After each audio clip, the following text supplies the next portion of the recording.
স্বামী রামানন্দ তীর্থকে দিয়ে একদম আপনার কাছে একটুখানি বোঝার চেষ্টা করব। আজ রামনবমী, এই রামনবমীর মূল তাৎপর্যটা কোথায়? আজকের দিনে রামনবমী কেন পালন করা হয়? কেন এই প্রশ্নটা করছি সেটা আমি একটু পরে ব্যাখ্যায় যাব, কিন্তু আজকের দিনে কেন পালন করা হয় সেটা দর্শকদের জন্য যদি বলেন। রাম হচ্ছেন মর্যাদা পুরুষোত্তম। রামের চরিত্র যুগে যুগে সনাতন সমাজকে অনুপ্রাণিত করেছে।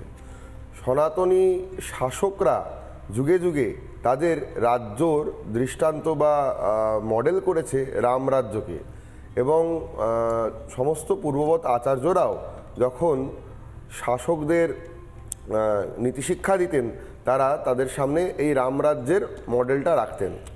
আমি আপনাদের চ্যানেলে বলবো যে রামরাজ্যের যে ব্যাখ্যা যুগে যুগে আমরা পেয়েছি, যেখানে কারুর প্রতি কোনো রকম বৈষম্যমূলক আচরণ হয় না, প্রতিটি জীবের, মানুষ নয় প্রতিটি জীবের, সে পশু পাখি হস্তি থেকে আরম্ভ করে একটি কীট পতঙ্গ পর্যন্ত, তারা তাদের নিজের জীবনের যে নিরাপত্তা সেইটা সুনিশ্চিত করতে পারে এবং পরস্পর সহমর্মিতা ও শান্তির সঙ্গে থাকতে পারে।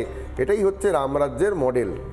এবং এই রামরাজ্য বা রামের যে চরিত্র, তা একজন শাসক হিসেবে, একজন রাজা হিসেবে, একজন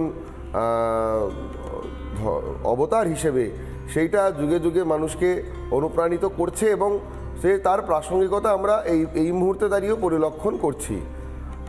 রামের আজকে সকাল আমাদের কিছুক্ষণ আগেই মানুষবাবু বলছিলেন ৭,১৪০তম আবির্ভাব তিথি।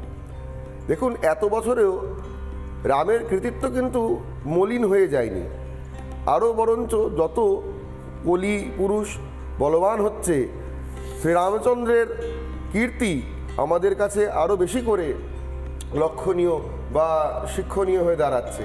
আমরা সময়ে সময়ে রামের কৃতিত্ব থেকে অনুপ্রাণিত হচ্ছি এবং দেখছি বর্তমান সময়েও যে অরাজক তত্ত্বরা রয়েছে, তারা যখন এই রামের কৃতিত্ব বা রামের চরিত্র তাদের সামনে পরিলক্ষণ করা হচ্ছে বা চর্চা করা হচ্ছে, তারা ভয় পাচ্ছে। তার মানে রাম নামে যে সত্যি সত্যি ভূত পালিয়ে যায় সেটা আজও পর্যন্ত। যাক, আমার প্রশ্নের তাৎপর্যটা আপনি বুঝতে পেরেছেন, আপনার উত্তরেই বুঝতে পারা যাচ্ছে আমি কেন এই প্রশ্নটা করেছি। মধুকল্পিতা, তোমার পরে প্রশ্ন।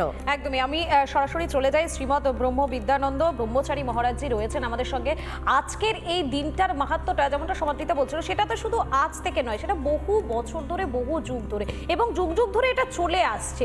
কিন্তু আমরা বেশ কিছু বছর ধরে দেখতে পাচ্ছি এই যে রামের নাম, যে রামের নামটাকে নিলে পরে সবসময় একটা হিন্দুদের মধ্যে একটা উজ্জীবিত করার যে বিষয়, সেটা কিন্তু দিনের পর দিন বেড়ে যাচ্ছে। অর্থাৎ বোঝা যাচ্ছে না কি যে রামের যে মাহাত্ম্য, সেই মাহাত্ম্যটা আরো ভালোভাবে এই হিন্দু সমাজের মধ্যে খুব ভালোভাবে সেটা পরিস্ফুটিত হচ্ছে।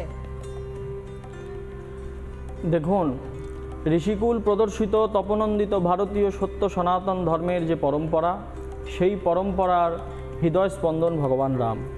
ভগবান রামকে হিন্দু সভ্যতার রন্ধ্র রন্ধ্র থেকে কেউ কখনো না বিস্মৃত করতে পেরেছে, না বিচ্যুত করতে পেরেছে। সেই রামের নাম সদা সর্বদা আমাদের শিরাধমনীতে বয়ে চলেছে। যে রাম হৃদয়ে রমণ করেন, আত্মায় আম রমতে রামহা, সেই রামকে আমরা কি করে পৃথক করব? আজ যে এই যে রাম নামের এত ভীতি, রাম নাম নিয়ে রাজনীতি, কেউ বলছে রাম বহিরাগত, কেউ বলছেন রাম নাম নতুন করে এসছে, তা কিন্তু নয়। এই বাংলার ভূমিতে ঠাকুর রামকৃষ্ণ থেকে শুরু করে শ্রী চৈতন্যদেব থেকে শুরু করে, আমি যদি শুধু শ্রী চৈতন্যের কথা বলি, তাহলে প্রায় 500 বছরের বেশি ধরে এই রাম নাম, হরে কৃষ্ণ কৃষ্ণ কৃষ্ণ হরে হরে, হরে রাম রাম রাম হরে হরে, এই নাম আমাদের সমাজ ব্যবস্থার শোধন করেছে, রাজনীতির শোধন করেছে, আমাদের বাঙালি হিন্দু জাতিকে পথ দেখিয়েছে। ভগবান রাম তিনি মর্যাদা পুরুষোত্তম। তিনি কেন মর্যাদা পুরুষোত্তম? ভগবান রামের তার মানব জীবনের সহজতার, সারল্যের অভিব্যক্তির জন্যই কিন্তু তিনি মর্যাদা পুরুষোত্তম। আজকের দিনে রামের বড় প্রয়োজন। আজকের মানবিক মূল্যবোধের শূন্যতার দিনে, হানাহানির দিনে, হিংসার দিনে, অকারণ বিদ্বেষের দিনে আমি মনে করি একমাত্র এই রাম নামই পশ্চিমবাংলার বুকে শান্তির বার্তাকে বয়ে আনবে। এছাড়া আমাদের কোনো গতি নেই। আমি এখান থেকে মানসবাবুর কাছে চলে যাব। মানসবাবু, যে কথা ওনারা দুজনেই বললেন তাতে একটা জিনিস খুব পরিষ্কার, আমরা সরাসরি প্রশ্ন না করলেও ওনাদের মধ্যে কোথাও একটা ছোট্ট কাটা খচখচ করছে, যেভাবে বারবার রামকে এ বাংলার নয় বলা হচ্ছে। আমরা কৃত্তিবাসী রামায়ণ পড়েছি, কৃত্তিবাসে ওঝা তো ছিলেন হচ্ছে ফুলিয়ার লোক, নদিয়ার ফুলিয়ার লোক। আপনি আমার থেকে আরও ভালো জানবেন, আপনি ইতিহাস চর্চা করেন, গবেষণা করেন। আপনার সঙ্গে অযোধ্যা রাম মন্দির প্রতিষ্ঠার সময় এই নিয়ে প্রচুর আলোচনা আমাদের হয়েছিল। কৃত্তিবাস ফুলিয়ার লোক, চৈতন্য মহাপ্রভুর কথায় আমরা রামের অস্তিত্ব পাই। বাঁকুড়ার রাম মন্দির অষ্টাদশ শতকের, বাংলার রাম নয়, ইতিহাস বলে কি? না, অতি বড় আহাম্মক ছাড়া অন্তত এটাকেও বলবে না, কারণ রাম নবমী যে বাংলায় পালিত হতো তার 1200 বছর আগের রেকর্ডেড প্রমাণ, আমি এগেন আই রিপিট, রেকর্ডেড প্রমাণ আমার কাছে আছে যে 1200 বছর আগে রামনবমী বাংলাতে পালিত হতো। কোথায় প্রমাণ আছে? আমরা জানি খনার বচন খুব বিখ্যাত। খনা কোন সময়ের লোক? অষ্টম শতাব্দী থেকে একাদশ শতাব্দী ধরা হয়, প্রমাণিত নয়, কিন্তু যারা গবেষণা করেন তারা বলেছেন যে কমপক্ষে অষ্টম শতাব্দী মানে 1200 বছর আগেকার, আর যদি একেবারে আধুনিক ধরা হয় তাহলে একাদশ শতাব্দী, তাহলেও 1000 বছর আগেকার। খনার একটা বচনে বলা হচ্ছে, অর্থাৎ 1000 বছর আগে, সেটা হচ্ছে 2 ছেলের জন্ম রীতি, অষ্টমী নবমী তিথি, খ্যাপার 14 খেপির 8, এই নিয়ে কালকাট।